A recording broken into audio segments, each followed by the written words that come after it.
Prajavani cine ಸಮ್ಮಾನ ಈ ಬಾರಿ ಧ್ರುವ ತಾರೆಯಾಗಿ ನಮ್ಮ ರಮೇಶ್ ಅರವಿಂದ್ ಸರ್ ಅವರಿಗೆ ಅವಾರ್ಡ್ ಸಿಕ್ಕಿದೆ. ಸೊ ಇದ್ರ ಬಗ್ಗೆ ಮಾತಾಡೋಣ, ಹಾಗೆ ಸಿನಿ ಜರ್ನಿ ಬಗ್ಗೆ, ಇವತ್ತಿನ ಸಿನಿಮಾ ಜಗತ್ತಿನ ಬಗ್ಗೆ ಕೂಡ ಮಾತಾಡೋಣ. ಸರ್, ಮೊದಲೇದಾಗಿ ಕಾಂಗ್ರ್ಯಾಚುಲೇಷನ್ಸ್ ಸರ್. ಸರ್, ಇದು ಧ್ರುವ ತಾರೆ ಅಂತಂದರೆ ಇದು ಕೇವಲ ನಿಮ್ಮ ಸಾಧನೆಯನ್ನು ಮೆಚ್ಚಿಕೊಟ್ಟಿರುವಂಥದ್ರ ಜೊತೆಗೆ ಒಂದು ಪೀಳಿಗೆಯ ಪ್ರೀತಿ ಅಂತ ಕೂಡ ಹೇಳ್ಬೋದು. ಸೊ ಈ ಟೈಮಲ್ಲಿ ನಿಮ್ಮ ಮನಸ್ಸಿಗೆ ಏನನ್ಸುತ್ತೆ ಸರ್? ಭಾಳ ಚೆನ್ನಾಗಿ ನೀವು ಹೇಳಿದ್ದು, ಒಂದು ಪೀಳಿಗೆಯ ಪ್ರೀತಿ ಅಂದರೆ ವಾ, such a great honour. Thank you, ಭಾಳ ಖುಷಿ ಆಯಿತು. ಅಂದರೆ ಧ್ರುವ ತಾರೆ ಅಂತ ಒಂದು ಅವಾರ್ಡ್ ಕೊಟ್ಟಿದ್ದಾರೆ. ಈ 4 ದಶಕಗಳ ಪಯಣಕ್ಕೆ ನನ್ನ ಬೇರೆ ಬೇರೆ ಚಿತ್ರಗಳ ಬಗ್ಗೆ ಮಾತಾಡಿ ಪ್ರಶಸ್ತಿಯನ್ನು ನೀಡಿದ್ರು. ಪ್ರಜಾವಾಣಿ ಅಂದರೆ ನಮಗೆಲ್ಲ ಗೌರವ ಇರುವಂಥ ಒಂದು ಸಂಸ್ಥೆ. ಅವರು ಈ ಥರ ಒಂದು ಅವಾರ್ಡ್ ಕೊಟ್ಟಾಗ ಭಾಳ ಸ್ಪೆಷಲ್ ಅನಿಸುತ್ತೆ. ಆ್ಯಂಡ್ ನನಗೆ ಆಶ್ಚರ್ಯ, ಅಂದರೆ ಇಷ್ಟು ದೂರ ಬಂದಿದ್ದೀವ ಅಂತ ಹಿಂದಿರುಗಿ ನೋಡಿದಾಗ ಇಷ್ಟು ವರ್ಷಗಳಾಗಿದೆ, ನಮ್ಗೆ ಅರಿವಾಗಿಲ್ಲ. ಕೆಲಸ ಮಾಡ್ತಾ ಮಾಡ್ತಾ ಮಾಡ್ತಾ ಗೊತ್ತೇ ಆಗಿಲ್ಲ ಆ್ಯಕ್ಚುಲಿ ಅಷ್ಟು ವರ್ಷಗಳಾಗಿದ್ದಾರೆ.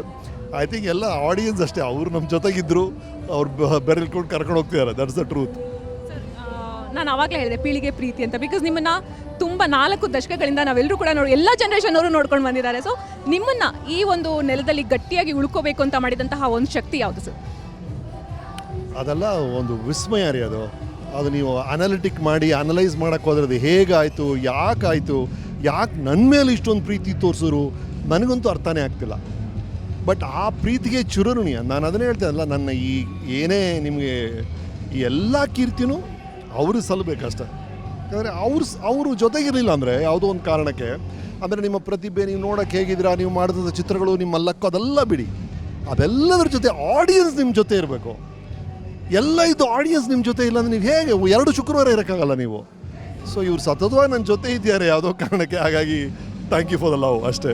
ಇಷ್ಟು ವರ್ಷಗಳ ಕಾಲ ನೀವು ಒಂದಿಷ್ಟು ಎಕ್ಸ್ಪೆರಿಮೆಂಟ್ಸ್ ಮಾಡ್ಕೊಂಡ್ಬಂದಿದ್ದೀರಾ. ನಿಮ್ಮ ಲುಕ್ ವೈಸ್ ಆಗಿರ್ಬೋದು, ನೀವು ಆಯ್ಕೆ ಮಾಡ್ಕೊಳ್ಳುವಂತಹ ಪಾತ್ರಗಳ ಬಗ್ಗೆ ಆಗಿರ್ಬೋದು, ಮೊನ್ನೆ ತನಕ ಕೇಡಿ ತನಕನೂ ನಾವು ನಿಮ್ಮನ್ನು ನೋಡಿದ್ದೀವಿ ಸರ್. ಸೊ ಬದಲಾವಣೆ ಜಗದ ನಿಯಮ ಅಂತ ಹೇಳ್ತಾರೆ.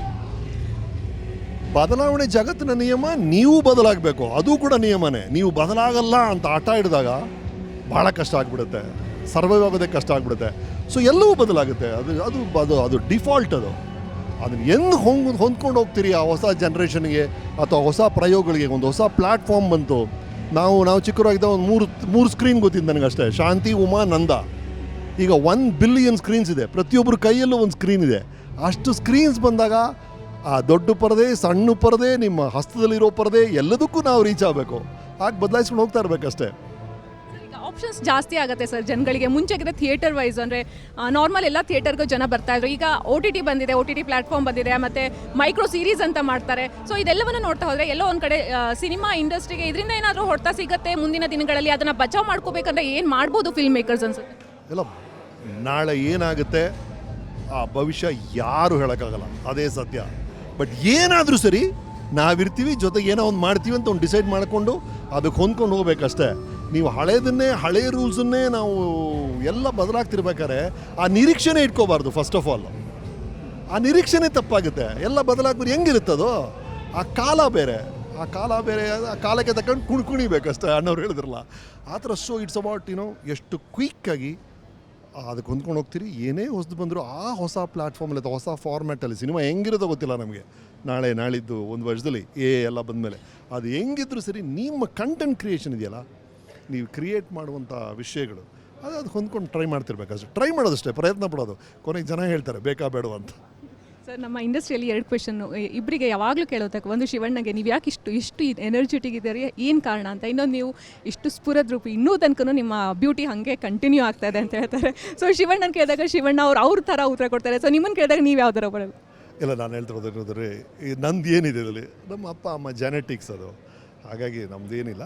ಬಟ್ ಒಂದೇ ಏನಂದರೆ, ಅನ್ನೆಸರಿಯಾಗಿ ಟೆನ್ಷನ್ ಮಾಡ್ಕೊಳ್ಳೋದಲ್ಲಿ, ಅನ್ನೆಸರಿಯಾಗಿ ಸ್ಟ್ರೆಸ್ ಮಾಡ್ಕೊಳ್ಳೋದ್ರಿಂದ ತುಂಬ ತೊಂದರೆಗಳು ಬರುತ್ತೆ ಅನಿಸುತ್ತೆ ನನಗೆ.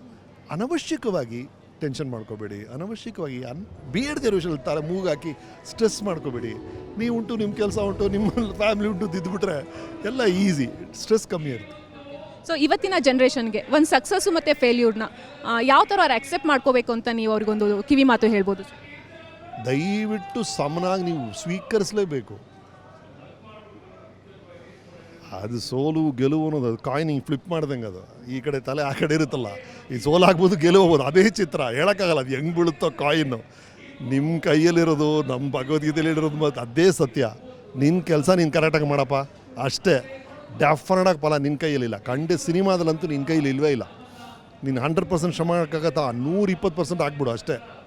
ಅದರ ಮೇಲೆ ನಿಮ್ಮ ಕೈಯಲ್ಲಿಲ್ಲ. ವರಿನೇ ಮಾಡಬೇಡಿ ದಯವಿಟ್ಟು. ನಾನು ಯಂಗ್ಸ್ಟರ್ಸ್ಗಳು ಅದನ್ನೇ ಹೇಳ್ತಾ ಇದ್ದೀನಿ. ಒಂದು ಸೋಲುಗೆಲ್ಲ ಸೋಲ್ತಾ ಇದ್ದಾರೆ. ದಯವಿಟ್ಟು ಒಂದು ಚಿತ್ರ ಸೋಲ್ತು ಅಷ್ಟೇ. ನೀವು ಸೋತಿಲ್ಲ, ವ್ಯಕ್ತಿಯಾಗಿ ನೀವು ಸೋತಿಲ್ಲ, ನೀವು ಮಾಡಿದಂಥ ಒಂದು ಕೆಲಸ ಸೋಲ್ತು ಅಷ್ಟೇ ಅದು. ಹಾಗಾಗಿ ದಯವಿಟ್ಟು ಅದನ್ನು ಪರ್ಸನಲ್ ತೊಗೋಬೇಡಿ. Just go along. ಅದೇ ಥರ ಸಕ್ಸಸ್ ಕೂಡ ದಯವಿಟ್ಟು ನಿಮ್ಮ ತಲೆ ತೊಗೋಬೇಡಿ. ಅದು 2 ವಾರದಲ್ಲಿ ಜನ ಮರ್ತು ಬಿಡ್ತಾರೆ. ನೀವು ಇನ್ನೊಂದೇನೋ ಹೊಸದು ಕೊಡ್ತಾನೆ ಇರಬೇಕು. ಇನ್ನೊಂದು ಹೊಸ ಸಕ್ಸಸ್ ಕೊಡಲೇಬೇಕು. ನೀವು ಒಂದು ಸಕ್ಸಸ್ ಮೇಲೆ ಎಷ್ಟು ವರ್ಷ ನೀವು ಇರೋಕ್ಕೆ ಆಗಲ್ಲ. You have to keep on giving new success. You should try, keep trying. Thank you so much sir. Thank you.